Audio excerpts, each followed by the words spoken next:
Бу мин ул вакытта узган ел әйткән идем, безнең Аллаһ Тәгаләнең изге китаплары бар бит инде.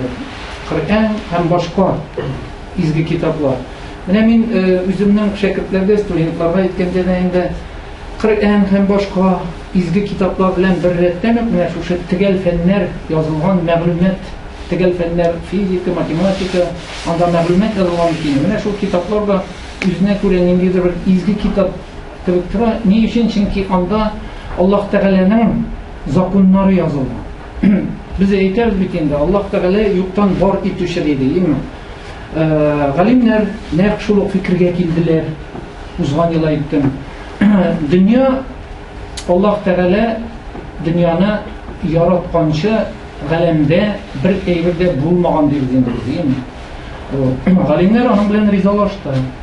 Бер әйбер дә булмаган, Аллаһ Тәгалә барлыкка китергән. Менә шушы барлык галәмне, вакытны да, нәрсә бар, анда элементар кисәкчекләрне һәм шул ук вакытта барлык законнарны да барлыкка китергән. Менә бу физикада шушы табигатьнең законнары язылган инде. Хәзер элекке вакыттагы гомумән физик күренешләрне өйрәнүдән хәзерге яңа физика бик нык алга китте дияргә була. Чөнки адәм балалары, галимнәр менә бу өлкәдә эшлиләр һәм яңадан яңа ачышлар ясап торалар. Ул ачылган ачышлар килеп чыга, Коръәнгә каршы килми, дин тәгълиматларына каршы килми икән. Менә шуны белдек. Шуңа күрә без инде менә бу фәннәрне төшенгәндә, өйрәнгәндә бу барлык законнар алар Ходай Тәгаләнең нигъмәтләре дип кабул итәргә кирәктер дип уйлыйм. Менә бик галим ул физик теоретик инде Эйнштейн, кемнәрдер ишеткән бар, Альберт Эйнштейн. Менә аның бик кызык фикере бар. Альберт Эйнштейн үзе бөтенләй дини кеше дип әйтеп бетермәсәк тә, физикларның күбесе алар дингә каршырак та килүчеләр инде. Гомумән галимнәр арасында төрле кешеләр бар. Менә ул ничек дип әйткән, шушы физика һәм законнар турында. Меня интересует дигән, мне интересно, какими фундаментальными законами пользовался Бог Аллаһ Тәгалә инде при создании Вселенной дигән. Шулай булгач, аның фикеренчә инде, Эйнштейн фикеренчә, ул каршы түгел, галимне Аллаһ Тәгалә яраткан, аның сүзләренә караганда шулай бит. Аллаһ Тәгалә яратучы. Шул ук вакытта ул әйткән, физик буларак, менә Аллаһ Тәгаләнең нинди законнары, инструментлары булган икән. Бит инде адәм күзлегеннән караганда, нәрсәдә булса эшләргә тотынса, безгә кирәк инструмент. Стель ясыйбыз икән, инструментларсыз ясап булмыймы? Шулай бит. Монда да ул әйткән, менә бу галәмне төзегәндә, ул галәм иксез бит инде, анарга акыл, адәм баласының акылы җитеп бетми. Ничек итеп, нинди нәрсәләр белән, нинди инструментлар белән төзеде икән бу галәмне дигән сорау куйган. Анарга җавап юк гына. Анарга җавап юк. Чөнки Ходай Тәгаләнең барлык хикмәтләрен безгә белергә язмаган. Без төшенеп бетерә алмыйбыз аны. Төшенеп бетерә торган түгел. Андый нәрсәләр менә хәзрәтләр алдарга йөреп бирмәсләр. Коръәндә дә андый нәрсәләр язылган дигән фикерне ишеткәнем бар минем. Менә ниндидер нәрсәләрне адәм баласы Аллаһ Тәгаләнең хикмәтләренә барыбер адәм баласы төшенә алмый һәм белеп бетерә алмый дигән фикер язылган дигәнне минем ишеткәнем бар. Шундый хикмәтләр бар. Бүген инде без чиста физика турында гына сүз алып барабыз. Физиканың төп фундаменталь көчләре һәм тәэсир итү көчләре. Урысча әйткәндә, ул фундаментальное взаимодействие дип атала инде. Взаимодействие фундаменталь төбендә ул нигез. Взаимодействие нәрсәне аңлата ул? Взаимно, значит, ике як бар. Бер як, ике як. На урысча әйткәндә, мы взаимно друг друга уважаем или не уважаем. Менә әхлак, тәртип турында хәзрәт сөйләп барды. Кемнедер хөрмәт итмәскә мөмкин. Менә мин үзем генә калсам, мин үземне или ничек чит кешеләр булмаса, хөрмәт итмәү дигән нәрсә турында сүз дә басмас иде, шулай бит. Шуңа күрә мин кемне дә булса хөрмәт итәм икән, икенче якта булырга тиеш. Мин һәм икенче як. Монда нәкъ шулай инде. Менә физикада да взаимодействие ике як һәм действие. Действие нәрсә белән бәйләнгән? Көч белән бәйләнгән, тәэсир итү белән бәйләнгән. Шулай бит. Менә без иң беренче менә шушы безнең лекцияның исеменнән башыннан ук аңлыйбыз, ниндидер тәэсир итүче кешеләр турында бара. Ул тәэсир итүче кешеләр ике яктан тора икән. Ниндидер ике җисем ул, или ниндидер ике зарядны һәм башкалар. Менә шулар турында. Мин инде бик теоретик физик күзлегеннән сөйләргә тырышмамын. Гади мәктәп материалы күзлегеннән генә сезгә менә шушы физикадагы төп фундаменталь взаимодействиеларны аңлатырга тырышам. Нәрсә икән? Менә иң беренче башыннан аңладым инде, ул взаимодействиелар нәрсә икән? Бар ике як һәм ике як арасында ниндидер тәэсир итү кешеләр бар. Менә бу тәэсир итүче кешеләр хәзерге вакытка алар дүртәү билгеле. Кайбер галимнәр әйтәләр, ул дүртәү генә түгел, бишенчесе дә бар, алтынчысы да бар, һәм алар сагында күп булырга мөмкин диләр. Әле алар билгеле түгел, кемнәрдер ниндидер исбат ителмәгән, ниндидер лабораторияларда исбат ителмәгән чисто теоретик рәвештә генә тәгълиматлар, мәгълүматлар бар. Физиклар кабул итә, кайсылары исбат ителгән, кайсылары бер нинди дә шик тудырмый, шулар турында гына сүз бара. Менә алар шик тудырмаганнары, алар дүртәү икән. Һәм ул дүрт, вот эти вот 4 взаимодействия, оказывается, они друг с другом еще взаимосвязаны.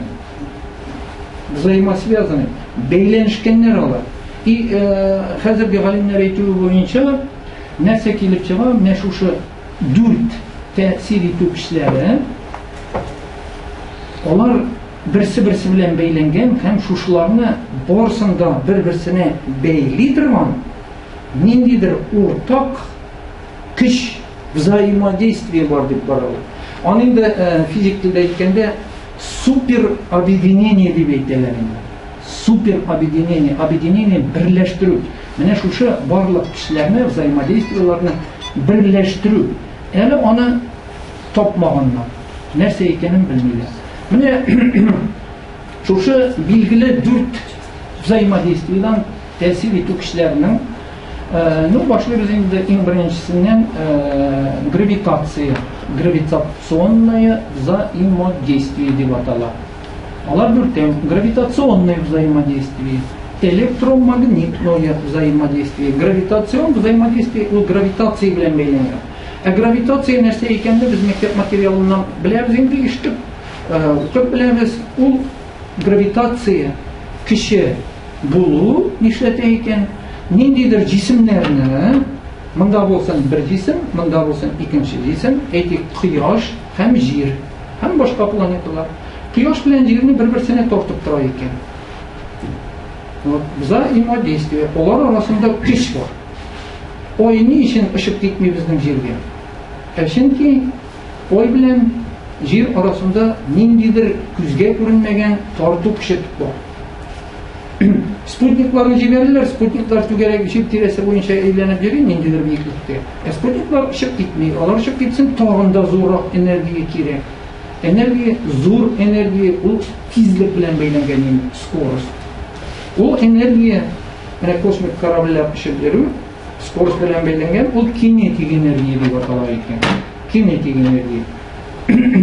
Вот, менә без гравитацион взаимодействиенің қысқаша ғана нәрсе екенін аңладық енді. Біз аңлап тұрмадық, біз әлі түсіндік ол бар екенін. Ол ғалимдар айтуы бойынша гравитация кішілері, гравитация қыры деп аталып, поле, гравитационное поле. Оказывается, это гравитационное поле, она пронизывает всю Вселенную. Абсолютно всю Вселенную. И оказывается, гравитационное поле, она действует на большие расстояния. Практически на бесконечные расстояния. Оказывает свое действие. То есть, если где-то на бесконечном расстоянии, на далеком миллиарды световых лет, если находится какое-то тело, значит, наше Солнце все равно притягивает, оказывается, его с какой-то силой. Вот как галактика наша галактика, Млечный Путь летит. Вот. Оказывается, Млечный Путь, в центре Млечного Пути находится черная дыра. Это скопление материи, массы. Там огромные массы и огромная плотность. И получается, вот эта вот масса притягивает нашу Солнечную систему. И все Солнца, все планеты, которые находятся вот в нашем Млечном Пути. Вот. Также, оказывается, другие галактики. Тоже галактики друг с другом взаимодействуют, тоже притягиваются. Есть предположение, ну, в общем-то, это уже доказали. Оказывается, некоторые галактики, иногда они встречаются и сталкиваются вот под действием этого гравитационного поля. Ударяются, может быть, какие-то планеты разрушатся, но факт, что объединяются, их центры объединяются, и получается уже суперчерные дыры, огромные. У них сила притяжения еще больше становится, потому что масса накапливается. Вот получается гравитационные, в настоящее время вот, известно гравитационные, электромагнитные, сильные и слабые. Взаимодействие на порядке термина. Вот. Мне хәзер шуш таблицаны карасак, таблицада ясалган взаимодействие, гравитационное взаимодействие, электромагнитные, сильные и слабые. Вот константа взаимодействия. Вот. Бу гравитационная константа, бу кичне күрсәтәйінді. Константа взаимодействия ул аңлата ни дәрәҗәдә нинди көч белән тәэсир итә, нинди көч белән тарта дигәнне аңлата. Ике масса берсен-берсе. Оказывается, вот это вот гравитационное взаимодействие, в общем-то, очень маленькое взаимодействие. То есть сила взаимодействия очень слабая. Хотя она распространяется, радиус его действия огромный. Вот об этом я уже говорил. Там вот этот знак стоит, где радиус действия написано бесконечность. Бик ерак ораларга тәэсир итә. Ни өчен? Чөнки безнең галактиканың үзәге бездән миллионнаган, анда ничәдер йөзләгән, меңләгән световой яктылык тизлеге белән барсак, шул кадәр ераклыкта тора икән. Аның ераклыгы бик ерак инде. Biz аны белә алабыз, әгәр ай белән кояшны гына карасак, ай белән җир белән кояш арасында, җир белән кояш арасында бик зур ара бит. Безнең җирнең дә диаметры меңләгән километр. Шулай булгач, галактика тагын да зуррак килеп чыга. Шуңа карамастан, ерак булуына карамастан, галактика планеталарның үз тирәсеннән җибәрмәй тарта, тәэсир итә. Вот шуңа күрә радиус действия тәэсир итү ераклыгы шиксез. Аңлашылды, яме. Электромагнит взаимодействие. Вот. Электромагнит взаимодействие, башта гравитацион турында сөйләп китим инде менә. Гравитационное взаимодействие. Гравитационное взаимодействие турында сөйләгәндә безнең иң беренче закон ул Исаак Ньютон, бар бит инде безнең физик, инглиз физиге. Ул нәрсә, нинди законны уйлап тапкан? Ну, аның шы табигый законнарны өйрәнүчеләр Галилей булган, грек полимнәре өйрәнгәннәр, күп галимнәр өйрәнгәннәр табигатьнең хикмәтләрен һәм Галилейның хезмәтләренә нигезләнеп Ньютон закон, математик формада закон чыгара. Ул закон шул гравитация исеме белән атала инде. Закон гравитации или закон всемирного тяготения. Тяготение. Тянуть, тарту. Закон всемирного тяготения. Шулай булгач, менә аның формуласы шушы тарту кешенең зурлыгын табырга мөмкинлек бирә икән. Гравитацион взаимодействие, менә шушы закон всемирного тяготения. Ул көч нәрсәдән бәйле икән? Ул бәйле иң беренче ике җисемнең массасына. Туры пропорциональ. Турыдан бәйле bir массаның икенче массасына тапкырлыйсың һәм алар арасындагы ераклыкның квадратына бүләсең. Шундый бәйлелек килеп чыга икән. Бу катлаулы түгел инде, менә формуласы. Менә игътибар итсәк, менә монда безнең формула бар. F тигез G m1 m2 r квадрат. Получается, килеп чыга, әгәр дә без ой белән җир арасындагы кешене табырга теләсәк, тартышу кешене, без нишләргә тиеш? Икесенең дә массасын тапкырларга тиеш. Һәм җир белән ой арасындагы ераклыкның квадратына бүләргә тиеш. Һәм гравитацион G, латинча G хәрефе бар, ул гравитацион постоянный. Гравитационный постоянный, это оказывается постоянная она распространяется на всю Вселенную. На всю Вселенную. Вот. Отсюда из этой формулы можно еще гравитационный постоянный можно найти, оказывается. Вот Исаак Ньютон, он, в общем-то, жил в 1643-727 годах. Вот, получается, алтыйыз булгач 15-нче гасырларда яшәгән галим. Менә гравитационный постоянный нәрсә икән? Менә гравитацион постоянныйны карасак, ул менә шушы формуладан килеп чыга инде. F тигез G m1 m2 бүленгән r квадрат.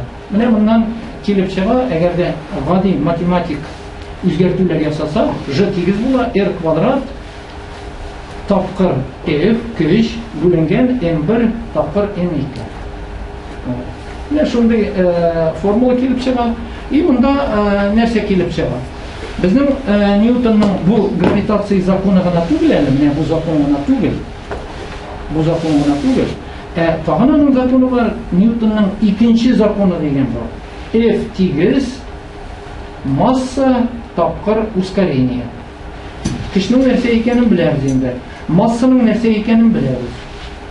Тизләнешнең нәрсә икәнен беләбез. Тизлек. Бар, тизләнеш бар. Скорость и ускорение. Менә булар аңлашыладыр инде, яме. Монда бераз бу формулаларны әйтмичәм булмый, чөнки буларга мәгънәсенә төшенергә кирәк. Вот нәрсә икән ул Ньютонның икенче законы. Менә монда F тяжести. Ньютонның икенче законы буенча имеш менә бу законнарны Ньютон уйлап тапкан. Кайчан аларга бу фикер килгән икән, бу формулалар имеш Ньютонның башына алма төшкән дә, һәм ул язып куйган менә шушы законнарны, шушы формулаларны, математик формулалар. Ни өчен без беләбез? Теләсә нинди җисемне әгәр дә без кулланып торабыз икән, ычкындыруыбыз була, ул чыгып китә җиргә. Ни өчен чыгып китә? Әлеге дә баягы җирнең тарту көче. Чөнки җирнең массасы бар, авырлыгы, безнең җисемнең авырлыгы бар. Шулай ук безнең дә авырлык бар, без бит һавага чыгып китмәйбез. Җирнең күчәренә таба җиргә юнәлгән безне тарту көче. Шуңа күрә без чыгып китмәйбез. Чыгып китер өчен башка көчләр кулланырга кирәк. Самолетка утырабыз, самолет двигательләре эшли, аның көче белән без һавага күтәреләбез. Ракета белән һавага күтәреләбез. Башка көчләр кирәк. Читтән этә торган көчләр кирәк. Монда бу көч һәр вакытта бар. Biz ondan теләмәсәк тә котыла алмыйбыз. Теләсә нинди җисем җирнең үзәгенә китә икән, юнәлгән. Менә бу формула F тяжести тигез нәрсәгә? Масса тапкыр G. G ул ускорение. Ньютонның икенче законын ничек формулировать итәргә була инде? Оказывается, если на любое тело действует силой F, ниндидер көч белән тәэсир итсә, җисемгә, массасы булган җисемгә, ул җисем, массасы булган җисем нишли тизләнеш белән хәрәкәт итә. Тизләнеш белән хәрәкәт итә. Тизләнеш тизлектән аерыла ул. Тизләнеш нәрсә ул? Ничек? Менә мин хәрәкәт итәм, җәяүле хәрәкәт иткәндә безнең тизлек 5 км/сәгать бит инде. Автомобиль барырга мөмкин 60, 70, 100, 120 тизлек белән барырга мөмкин. Менә безнең автомобиль тора урынында. Автомобильне кабызып җибәрәбез дә һәм скоростька салып хәрәкәт итәргә тотынабыз. Безнең хәрәкәт итәргә тотынганчы автомобильнең тизлеге 0 км/сәгать иде. Шулай бит? Урынында торганда. Һәм без әкрен генә газга басабыз да автомобильнең тизлеге арта 5, 10, 20, 30, 40, 90-га кадәр арттырабыз. Менә 90-га кадәр арттырганда күпмедер вакыт уза. Шулай бит? Менә шул вакыт эчендә безнең автомобильнең тизлеге 0-дан 100-га кадәр ничә секундта җитте икән. Менә шул тизләнешен табырга була инде. Әгәр дә әйтик, автомобильнең башлангыч тизлеге 0. Бу система сиде әйтәбез инде. Әгәр дә аның тизлеге әйтик 10 секундтан соң 100 метр/секундка җитә икән, 10 секунд узганнан соң 100 метр/секунд тизлек белән бара икән, ул шушы араны нинди тизләнеш белән узган? Без табырга бик җиңел оказывается. Менә моннан G тигез, F тяжести көчне бүләбез массага. Гали скорость белән алганда көч билгеле булса, әгәр дә безнең скорость билгеле икән, вакыт билгеле икән, тизләнешне табырга була. Ул чиратта инде безнең ничек табаларбыз? Безнең тизлек тигез була. Менә бу ускорениене, тизләнешне тапкырлыйбыз вакытка. Әгәр дә безнең тизләнеш күпме иде? 100 без тизләнешне табабыз бит әле. Тизләнеш тигез була, тизлек бүленгән вакытка. Әгәр дә 100 км/сәгать икән, 100 метр/секундны бүләбез 10 секундка килеп чыга тизләнеш 10 метр/секунд квадрат. Аңладыгыз, әйеме? Менә бу формуладан килеп чыга, безнең шушы җирнең тәэсир итү көче нәтиҗәсендә безнең менә бу тизләнеш G тигез була, 9,8 метр/секунд квадратка. Ул нәрсәне аңлата? Әгәр дә мин җисемне төшереп җибәрсәм, 1 секунд узганнан соң аның тизлеге 9,8 метрга җитә икән. Метр бүленгән секундка. Ул нәрсәне аңлата? Значит, җисем автомобиль шул тизлек белән хәрәкәт итсә, 1 секундка ул 9 метр уза дигән сүз. Аңлашылды, әйеме? Әгәр дә 2 секунд уза икән, инде тапкырлыйбыз 2-гә. 9,8-не уртача 10 дип алсак, якынча, 10-ны тапкырлыйбыз 2-гә, 20 килеп чыга. Шулай булгач, 20 метр/секунд тизлек белән хәрәкәт итә җисем. Ул нәрсәне аңлата? 1 секундка җисем 10 метр гына узмый, инде 20 метр уза. 3-нче секундта 30 метр, 4-нче секундта 40 метр уза. Менә шундый зур тизлек белән хәрәкәт итә. Менә тизләнешнең мәгънәсен аңлатып инде, әйеме? Менә шушы бу G, ул нәкъ шул ук тизләнеш, ускорение оказывается. Значит, если на мою массу, минем 70 килограмм ауырлық екен, шул массаға тәсір ете екен тезләніш Ж 10 метр секунд квадрат, миңа күш тәсір ете 70 тапқыр 10, 70 ньютон. От күшнің өлшеу біремінігі ньютонларда енді. Міне шушы закондарына ойлап тапқан ғалим құрметіне берілген өлшеу біремілігі. Міне егерде міне шушы формула, міне біздің бірінші формула бар еді бет, міне F гравитация. Міне шушы F формуласына, міне мұның орнына қойсақ, қазір міне шушы күшні, F тяжестіні, біздің нәрсе келіп шыға. Біз табалабыз гравитацияны. Міне шушы гравитация келіп шыға. Міне мұнда бұл формулаға қойсақ, міне бұл формула болып шығайын, міне шушы F орнына қоямыз да, біздің Ж, міне бұл формула келіп шықты закон гравитацияланы, емі? Әгер де міне шуларға шушы күшіні қойсақ, біздің келіп шыға міне шушындай формула. Гравитацион постоян тегіз нәрсеге екен. Радиусының, жерінің радиусының квадратына тапқырлыбыз Ж ускорение свободного падения и делим на массу Земли. Вот физический смысл гравитационной постоянной. И у гравитационной постоянной бик кішкене екені бар етсеңіз 6 тапқыр 167 іліші тапқыр 10-ның минус 11 дәрежесі. Бұл бик кішкене екен зорлық. Чөнки біз білеміз, егер де ол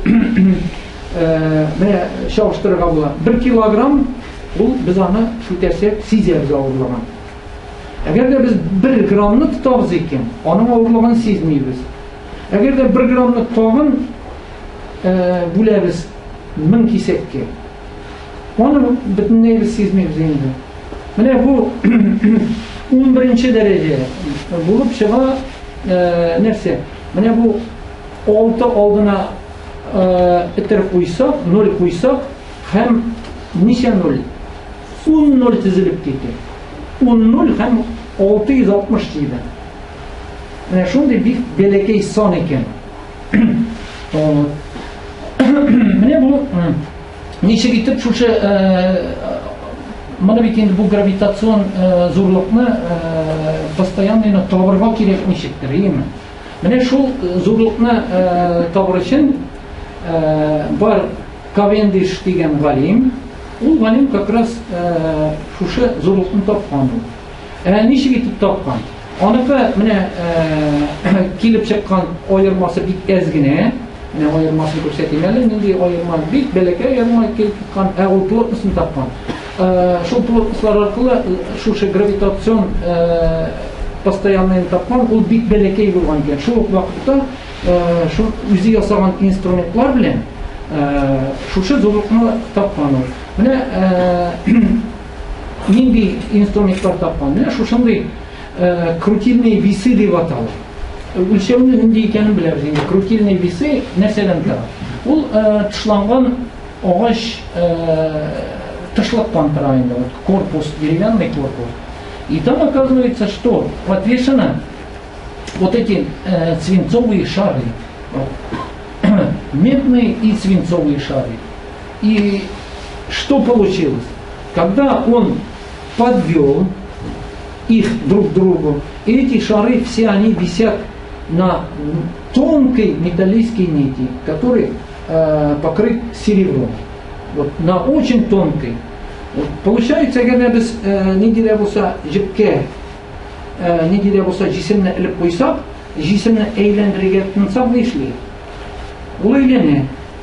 Міне ихтибар еткен бар ма сіздің? Неделе болса шарикны, жесімні, неделе болса жіпке іліп қоямыз да, һәм ышқындырамыз шарикны. Шарик әйленерге әттіна.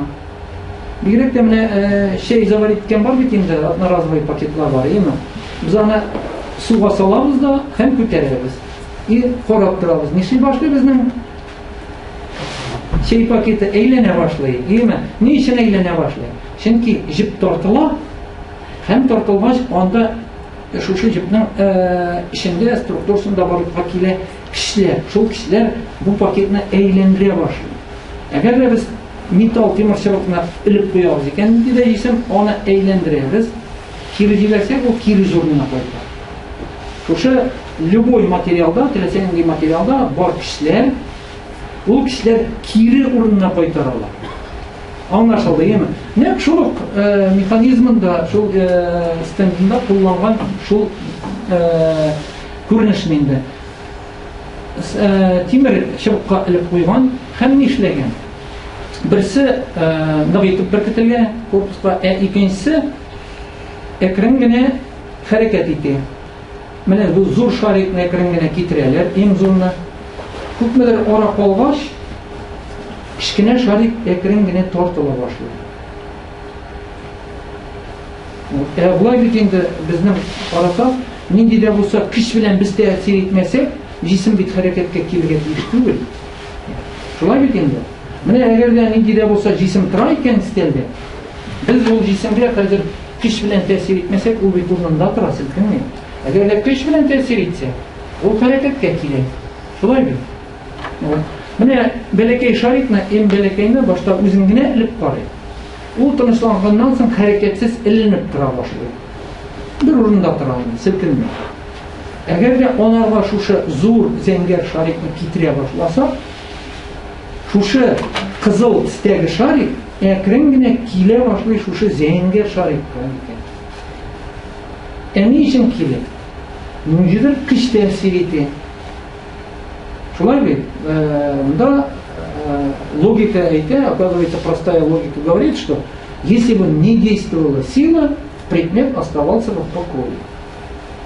Бұл Ньютонның бірінші законы, бұл закондарына Ньютон yazған еді, Ньютонның закондары қазіргі уақытта да қолданылады. Шулай болғаш, міне шуннан шығып, ол не ішлеген? Шушы тарту күшін тапқан, зорлығын тапқан. Оның зорлығын табу бит бәлеген әттігір, чөнки ол күш бит бәлекей. Бәлекей болғаш, нешік етіп табырға болады? Мақсус кізгі білен ясалған нендейдір механизмнар ойлап тауып, бір кетіп қойған, мінеттігі қызыл шарикқа нендейдір системалар, и шул қызыл шарик үзгергенін, әзгіне тартылғанын, хәрекетке келгенін, шушы кізгі білен ясалған системалар көрсеткен неше ұлға тартылы. Хәм материалның үзліктерін біліп, нендей жосткіс деген нәрсені білеміз бет енді. Хәм нендейдір қоты жосткіс бар. Шул жосткісінен шығып, ол тапқан күшіні. Күшіні тапқан, шул күшілерден массасы белгілі, арасы белгілі, хәм шуннан шығып гравитацион постоянно табалар. Вот, шулай етіп, қазіргі вақытта теге формулаларда біз қарасақ, ол формулаларда біздің міне мынсында yazылған енді радиус Земли в квадрате, Ж алар белгілі, М Земли, масса Земли аларны тапқанна, қазіргі ғалимлер тапқанна. Шуннан шығып біз табалабыз қазіргі вақытта. Шушының білен текшеріп қарасақ, һәм міне ул вақыттағы табылған ойырма бәлекей келіп шыққан.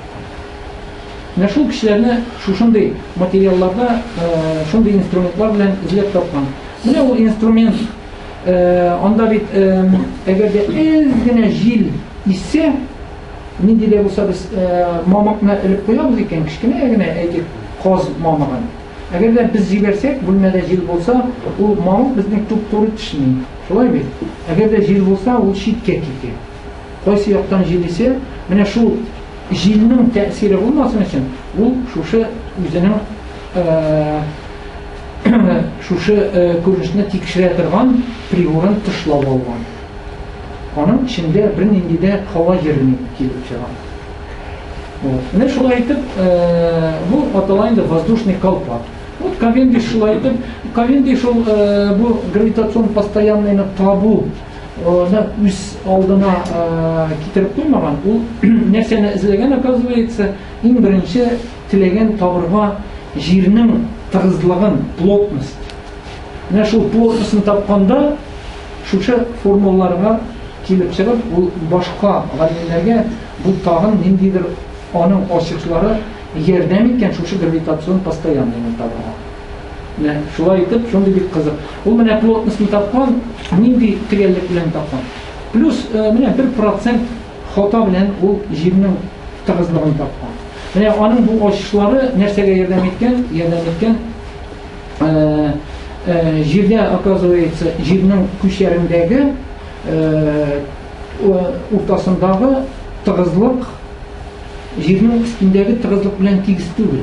Менә бу тыгызлык 5,52 грамм сантиметр куб, ул җирнең өстендәге тыгызлык.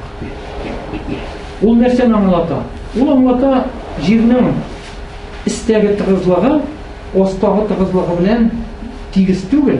Һәм тигез булмагач, каядыр җирдә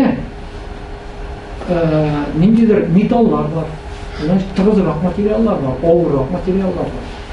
Менә бу геологиядә металл, файдалы казылмалар табу, никель, молибден, төрле металлар тапканда, менә бу геологларда шул кулланыла инструмент. Алар өчен ул шул вакытта уже инструмент биреп калдырган. Бөтенесе булар гравитацион көчләр белән бәйләнгән. Без әйттек, әгәр масса күп булган саен гравитация көче арта диде. Вот. Тагын нәрсә бар икән? Оказывается, бу сорау туа бит инде. Менә бу гравитация кыры каян килеп чыга икән? Шундый сорау туа бит инде. Галимнәр әйтүе буенча, бу гравитацион каналлар, гравитационное поле, оказывается, оно действует, во-первых, на очень далекие расстояния. Раз она действует, значит, она может притягивать все предметы, которые находятся где-то на далеком расстоянии. А как она притягивает? А почему она возникает-то? Вот. Значит, должна что-то, вот, она очень мисал. Әйтик, менә су, без елгага таштандырабыз да, дулкын барлыкка килә бит, диеме? Дулкын барлыкка киләбез, суга ташны тындырабыз, и дулкын әкрен генә тарала. Менә океаннарда зур цунамилар килә бит, анда ниндидер җир үз урыныннан күчә, аска яки искә суны итеп чыгара һәм дулкын килә. Дулкын үзе белән зур энергия алып килә инде, ул җимерергә мөмкин күп нәрсәләрне. Вот монда бу гравитацион көч, ул көч белән тәэсир итә бит инде су дулкыны. Су дулкыны шушы көчләрне күчерер өчен океанның уртасыннан җирдәге йортларны әйтик җимерер өчен ниндидер көч кирәк бит инде җимерер өчен. Менә шул көч нәрсәдә күчәсен? Суда. Аның средасы бар. Шулай бит. Шулай булгач, әгәр дә гравитацион көче безнең менә җисемнәргә тәэсир итә икән, шул гравитация кыры нәтиҗәсендә җисемнәр җиргә төшеп китә икән. Шулай булгач, нәрсәдер булырга тиеш, аны барлыкка китерә торган. Менә шул барлыкка китерә торган элементар кисәкчекләр бар дип фарыз итәләр галимнәр. Менә ул кисәкчекләр гравитон дип атаганнар ул кисәкчекләрне. Алар элементар кисәкчекләр инде, гравитон. Ну, гравитонның табигатен, нәрсә ул, ничек барлыкка килә, анарга галимнәр хәзерге вакытта төшенмәгәннәр. Менә киләчәктә төшенә алырлармы? Ул билгесез ул. Төшенә алмаганнар. Менә дәвам итсәк, менә шушы гравитация взаимодействиесе ул нинди көчләрне барлыкка китерә. Җир шарында булган калган көчләрне, оказывается, шул гравитация барлыкка китерә. Менә сила тяжести. Менә әгәр дә көч тәэсир иткәч, безнең нинди дә булса җисемгә көч тәэсир итә икән, ул тәэсир итү нәтиҗәсендә без җисемнәрне җирдән ниндидер җисем өстеннән тапканда барлыкка килә ышкылу көчләре. Чөнки анага ниндидер көч белән басым иткәч, зур авыр җисем авыр булган саен безгә аны тартасы җирдән авыррак. Шулай бит. Шулай булгач, ышкылу көчләре дә оннан бәйле икән. Ышкылу көченең табигате менә икенче взаимодействие, электромагнитное взаимодействие деп аталады. Onun tabiatı gravitatsiyadan gana түгел, оказывается, электромагнит взаимодействиедан да бейли. Атомlar arasında tartу күчләре бар. Bir-birsin tartу. Ne için алар bir-birsine tartılar? Монсын инде Кулон аңлаткан галим. Вот электромагнитное взаимодействие. Значит, мында электро дигәч нинди безнең фикергә килә, хәтергә. Электронны мәктәп материалыннан беләбез инде. Магнит. Без магнитның нәрсә икәнен беләбез, димме? Магнитлар гомумән техникалар көнкүрештә күп яры кулланыла бит инде, димме? Магнит әгәр дә без нишлибез? Әгәр дә bir-birsine китерсәк, ике магнитны, алар я тартылалар тиз генә берсенә берсе. Я аларны bir-birsine ябыштырып булмый. Ихтибар иткәнегез бардыр, яме, кемнәр магнит белән иткән бар, ул магнит кыры. Без бит китерергә тырышабыз. Алам мин әйтик, ике агачны bir-birsine рәхәтләнеп китерәм. Бернинди дә көч тәэсир итми. Алар арасында көч юк. Магнитны алам да китереп булмый. İkinci ягы белән алыштырам берсенең икенче ягында. И явыш куя ул никтә. Ул нәрсәне аңлата. Ниндидер көчләр бар. Аннан соң ихтибар иткән нигез бардыр. Менә кайткач, бигрәк тә синтетик күлмәкләрне без салсак, нишли? Бигрәк тә ут сөндергәч, свитерларны салганда утлар күренә, әйеме? Менә ул утлар каян барлыкка килә икән? Менә ул электрическое взаимодействие. Ансы электроннар белән бәйле икән. Аннан соң мәктәптә укыганда онытмасагыз, укытучылар шундый опытлар ясадылар микән? Алабыз гади генә пластмасс авторучканы, башыбызга, чәчебезгә ышкыйбыз. Монда стелгә бәләкәй генә кисәк, кәгазь кисәкләре куябыз да һәм авторучканы шул кәгазь кисәкләренә китерәбез. Нишли ул чиракта менә ул кәгазь кисәкләре? Тартыла. Менә ул экспериментны кәгазь булса, сүз буш булмасын өчен, менә ул экспериментны уздырып та карый алабыз.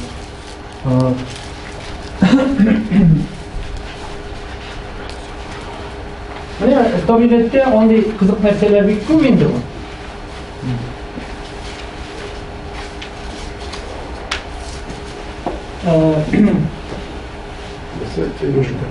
Менә 10 кат ишеткәнче бер кат күрүн әйбәтрәк диләр бит. Нинди дә булса авторучка кебек әйбер юкмы егетләр?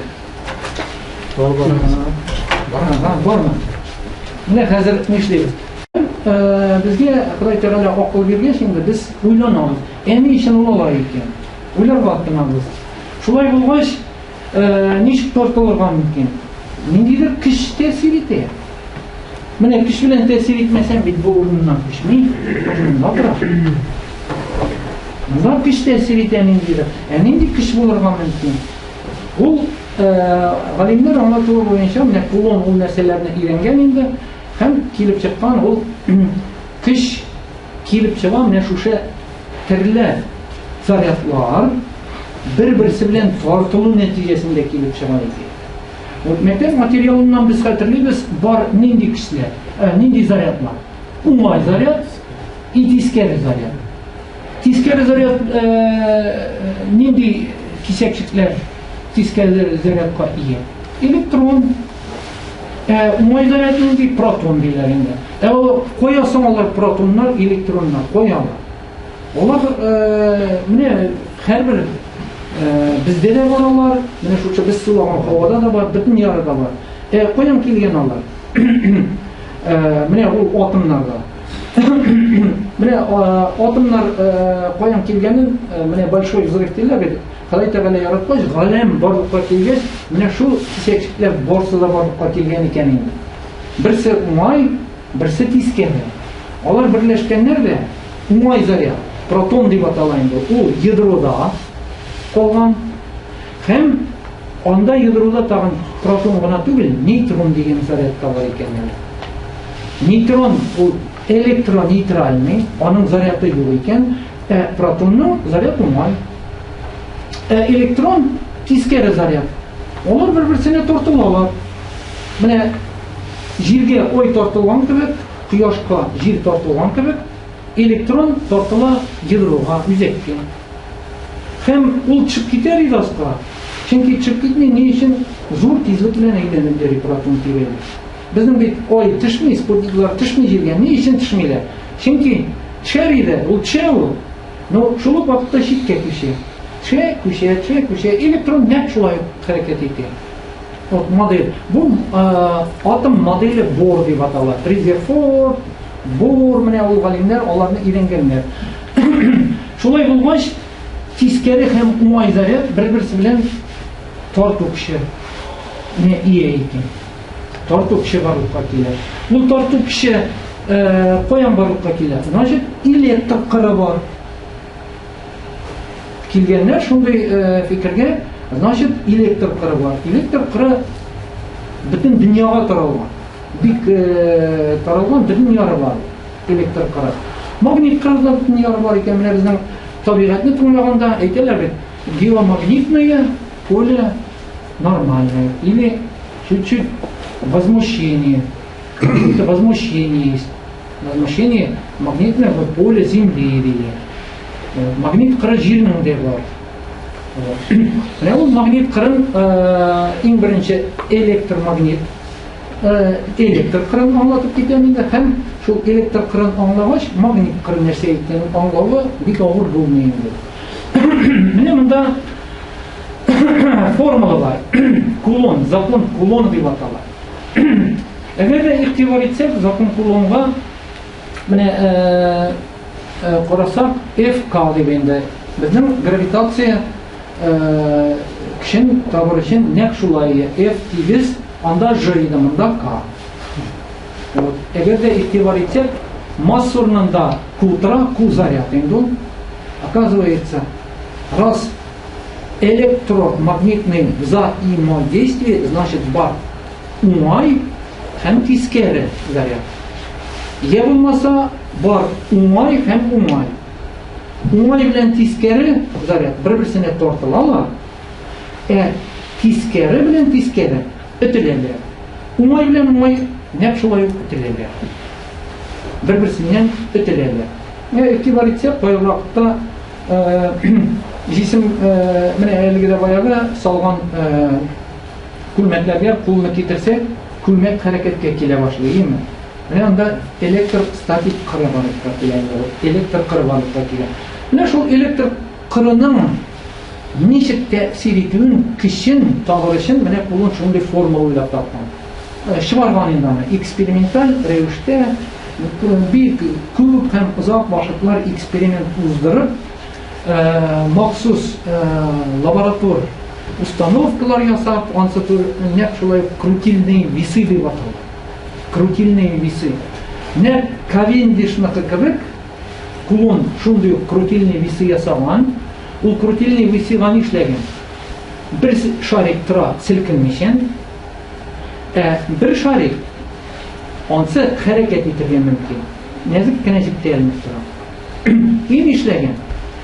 Әгәр дә шушы шарикларга заряд белән ниндидер заряжация килгән җисем белән тәэсир итсә, шушы шарлар хәрәкәткә килергә тотынган.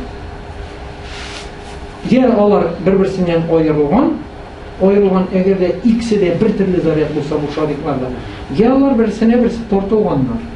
Менә шуннан килеп чыкканнар инде. Кайбер очракта Кулон караган, игътибар иткән. Кайбер очракта җисемнәр, шариклар берсенә тартылалар, кайбер очракта бер-берсеннән үтеләләр. Менә игътибар иткәндә шуннан ул фикергә килгән, значит, нәрсә? Бар төрле зарядка ия булган кисәкчекләр. Берсе уңай, берсе тискәре. Вот. Менә формуласы бик гади. Менә бу коэффициент пропорциональности дип атала инде ул. Коэффициент пропорциональности. Ул гравитацион постоянный кебек, ул постоянный число, ул табылган, ул билгеле сан. Менә аны табыр өчен формуласы бар. Берне бүләбез 4π эпсилон 0 бу. 4 ул Сан енді пи, ол тоже өзгермей тұрған сан, постоянный величина пи, 3,4. Егер де тұрған сан 2 санын ғана айтсаң. Һәм эпсилон нулевой. Ансы электрический постоянный деп аталады. Электрический постоянный.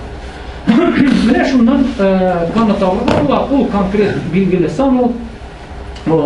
Аннан соң нәрсә без гравитацияда әйттек бит әле. Нәрсә сәбәпче икән соң бу электр магнит кырын, я булмаса электр кырынның барлыкка килүенә сәбәпче нәрсә икән? Фотон. Фотон, оказывается. Вот. Менә монда гына формула бар инде, радиус действия сил дигән. Вот масса переносчика взаимодействия m связаны с соотношением. Монсы постоянный планка. Вот. Менә планкалар турына кирип китсәм, мин инде квантовый физикалар турында.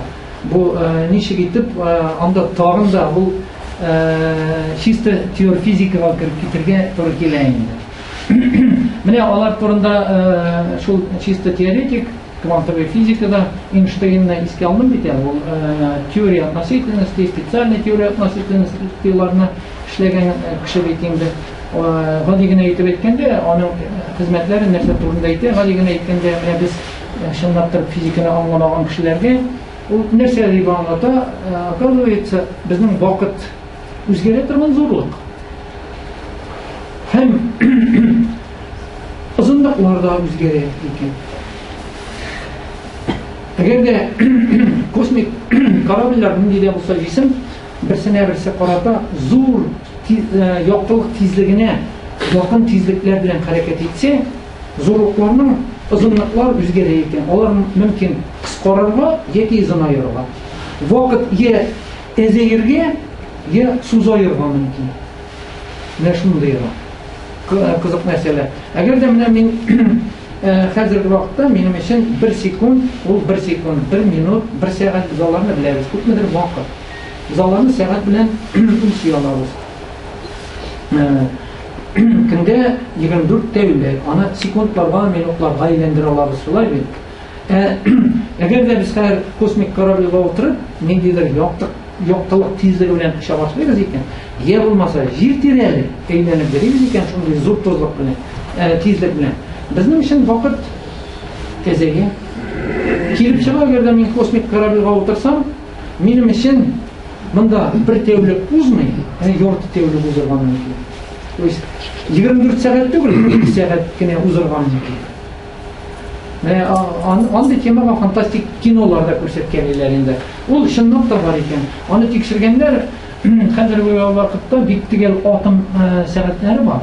Атом сәгать ул бик тигәл инде. Ул 0-дан соң 9-нчы санга кадәр тигәллек белән үлчи торган сәгать. Бик зур тигәллек белән үлчи торган сәгать. Менә шул 3 сәгатьне ясаганнар, берсе калган бер урында, икенчесен самолетка тиеп җибәргәннәр җир тирәли, хәрәкәт итәргә, икенчесен икенче якка җибәргәннәр, алып кайталар. Вакыт 3 сәгать, 3 төрле вакыт күрсәтә. Менә шуңа күрә бу Эйнштейнның теориялары дөрес икәнлеген күрсәтә инде. Менә шул хәзер электр кырына күчсәк, ул нәрсәләрдән без әйттек, уңай һәм тискәре бар диде. Электр кыры барлыкка килә икән. Шул электр кыры барлыкка килүнең сәбәбе фотон. Ул тоже элементар кисәкче. Фотонның бик кызык үзлеге бар. Фотон ни эшли? Ул хәрәкәт итә яктылык тизлеге белән. Яктылык тизлеге 300 км секундка 300 км 300 мең километр тизлек белән хәрәкәт итә икән. 300 мең километр. 1 секунд булу була, ул 300 мең километр була. Менә Кояштан безгә яктылык килә 8 минут эчендә шамар белән. Нинди миллионнаган километр араны нинди кыска вакыт ичинде узат. Тизлик зор. Ол шундай тизлик белән хәрәкәт итә икән фотон. Аннан соң менә бу электр кыры без әйттек бит инде бар электрон һәм протон дип. Әгәр дә без нишлик электронны хәзер зур тизлек белән хәрәкәт иттерәбез һәм кинәт кенә туктатып калабыз.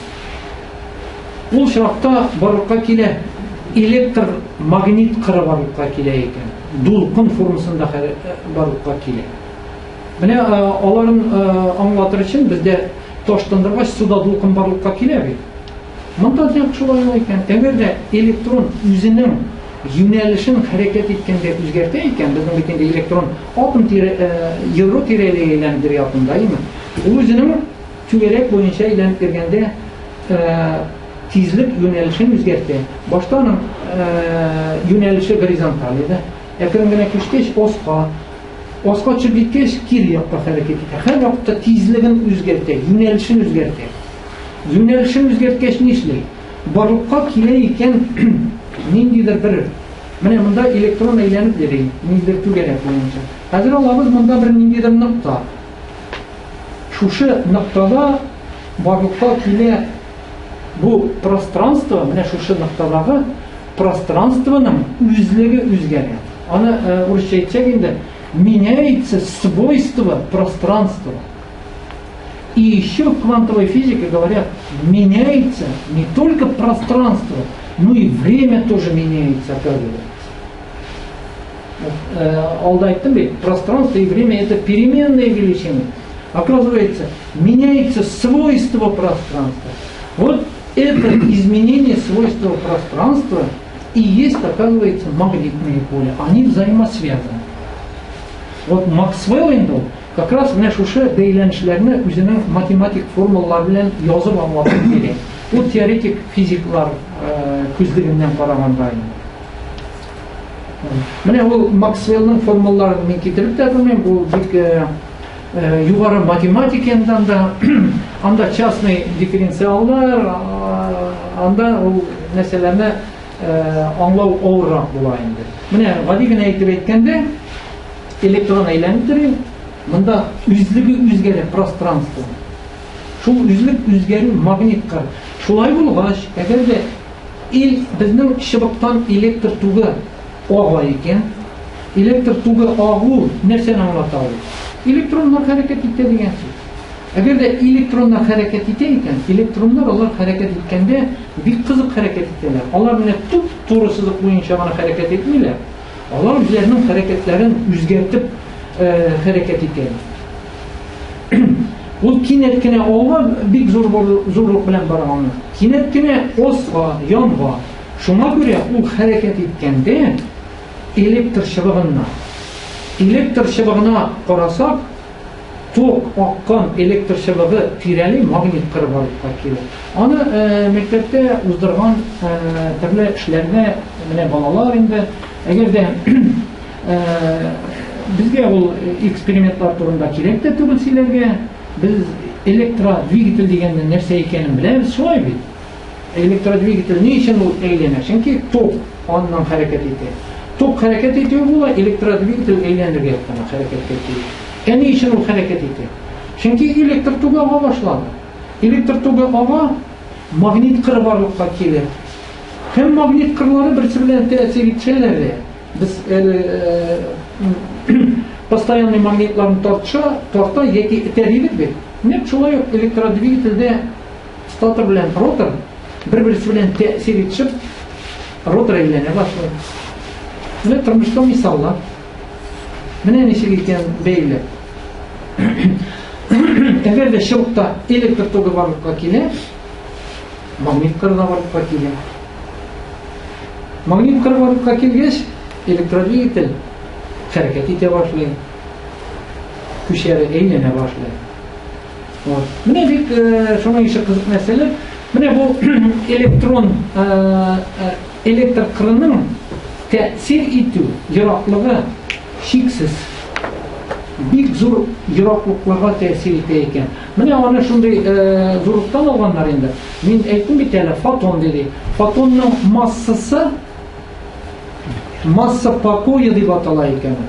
Фотон әйтик кояштан монда килгәндә, менә бу лампадан безгә килгәндә фотонның авырлыгы бар.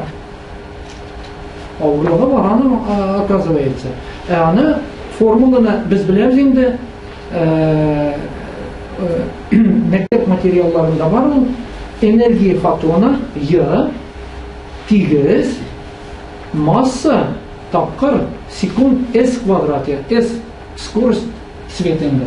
Значит, оказывается, масса есть только тогда, если скорость света равен нулю, то масса равна нулю. Килеп чыга. Монда шулай булгач, әгәр фотон тик тора икән, аның тизлеге масса авырлыгы нулга тигез. Шулай булгач, массасы нулга тигез булгач, моннан радиус тигез шиксезлеккә. Әгәр дә без нинди дә булса, берне нулга бүләбез икән, ул тигез шиксезлеккә. Менә монысы математика инде. Ну, барыбер математиксыз бу нәрсәләрне аңлатсам, аңлатып булырга мөмкин түгел инде. Бу бик гади математика түгел инде дә. Ну, берне нулга булу мәктәп 11-нче класслардан инде алар беләләр. Әгәр дә берне нулга бүлсәк, ул шиксезлеккә тигез икән. Менә шундый кызык нәрсәләр бар. Шулай булгач, менә шундый галимнәр менә шундый фикерләргә килеп, менә шундый выводлар ясыйлар инде. Аннан соң эффективное сечение дигән нәрсә бар. Вот постоянной тонкой структуры альфа. Менә монысы тоже безнең таблицада бар иде ул электромагнитный взаимодействие ва тигез ул бер бүленгән 137-гә. Менә ул каян килеп чыга икән. Е ул безнең заряд, элементар заряд дип атала. Ул тигез ничәгә? 1,6 тапкыр 10-ның -19 дәрәҗә кулон. Постоянный планка тоже ул где-то 6,6 тапкыр 10-ның -34 дәрәҗә. Вот, джоуль секундlardan. Монысы яктылык тизлегендә S.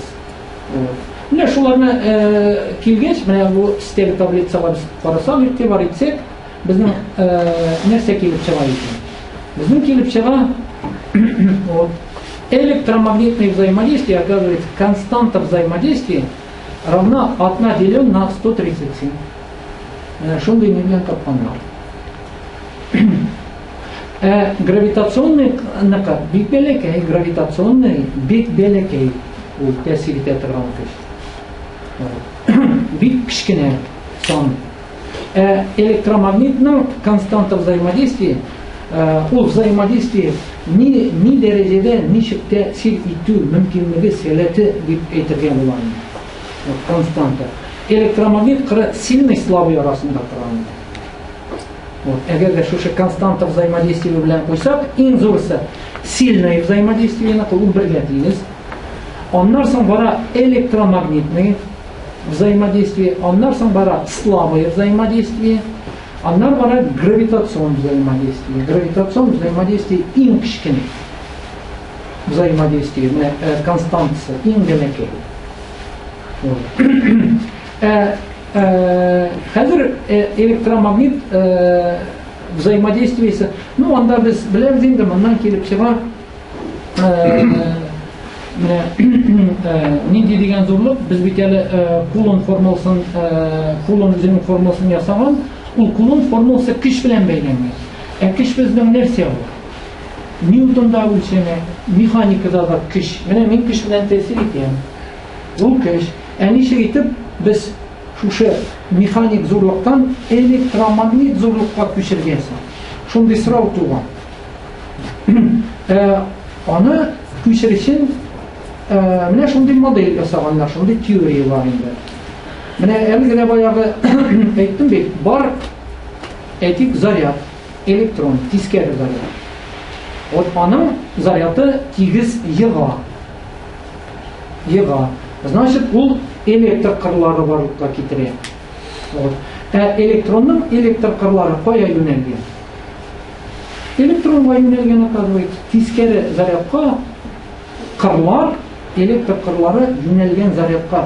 Уңайныкы зарядтан чиксезлеккә китә. Шундый юнәлешләрне шулай итеп, шундый юнәлеш итеп кабул иткәннәр. Шулай булгач, монда механикадан ничектер электр зурлыгына күчәргә кирәк бит инде. Галимнәр тотканнар да, менә әйтик, тискәре заряд. Аның билгеле заряды кул. Значит, ул закон кулына белән, менә закон кулын без хәзер карасак, ул башка зарядлар белән тәэсир итә. Так, каялы безнең формула. Узып киттек, так, менә шушы формула. Менә заряд 1, Q1, Q2, ике заряд берсе белән берсе тәэсир итә. Тәэсир иткәнен без аңладык инде. Электр кырлары бар, нәтиҗәсендә алар бер-берсе белән тәэсир итәләр икән. Вот. Менә ничек итеп аңлатырга шушы электр кырының табигатен, ничек итеп электр зурлыкка күчерергә. Менә аны бик кызык итеп кенә әйткәннәр. Бар заряд, аның кырлары бар. Әгәр дә менә шушында аның шушы зарядның кырына куйсак башка төрле бер заряд билгеле, аның зурлыгы һәм уңай бу тискәре икәнен белсәк, куеп монда әйтик уңай заряд. Менә кулонның приборында тикшереп карыйбыз. Әгәр дә бу уңай булса, бу ике зарядлар бер-берсеннән өтелсәләр, значит, монсы да уңай була. Әгәр дә монсы тискәре булса, монсы уңай булса, алар бер-берсенә тартып алалар. Шуннан белергә була, бу зарядның уңаймы тискәреме икәнен. Без монда куябыз уңай заряд. Әгәр дә алар тартылалар икән, без аңлыйбыз, бу уртада торган заряд тискәре заряд икәнлеген аңлыйбыз. Чөнки алар тартылалар. Ни өчен тартылалар? Электр кыры. Монда заряд белән мондагы зарядның тәэсир итү көчен үлчәдек тә F-ны язып куйдык. Ул тигез ниндидер бер санга. Без аны таба алабыз. Хәзер тоттык та бу зарядны кичерәбез башка урынга. Якынракка китердек зарядка. Хәзер тикшереп карыйбыз приборда. Бу заряд уртада торган зарядка зуррак кичкенә тартыла. Сәбәп нәрсәдә? Бу зарядның зурлыгын үзгәртмәдек. Бу зарядның зурлыгын үзгәртмәдек. Бер нәрсә дә үзгәрмәде. Якын гына китердек. Нәрсә үзгәрде? Менә бу зарядның нинди үзлеге бар? Шуның үзлеген аңларга кирәк. Ни өчен бу зарядны анарга якынрак китергәч, ике заряд арасында тарту көче артты. Без аны күрдек, аңладык, тикшереп карадык. Моның сәбәбе нәрсәдә икән? Менә шушы зарядта. Бу заряд электр кырларын тарата бит. Оказывается, шушы зарядның һәрбер пространствоның һәрбер ныктасында ул барлыкка китерә. Электр зурлык, напряженность электрического поля дигән бер зурлык барлыкка китерә икән. Напряженность электрического поля. Менә напряжениене аңлыйсыз бит нәрсә икән? Этәбез күпмедер үткәннән соң нишле? Авыррак этәргә, күбрәк көч белән этәргә кирәк.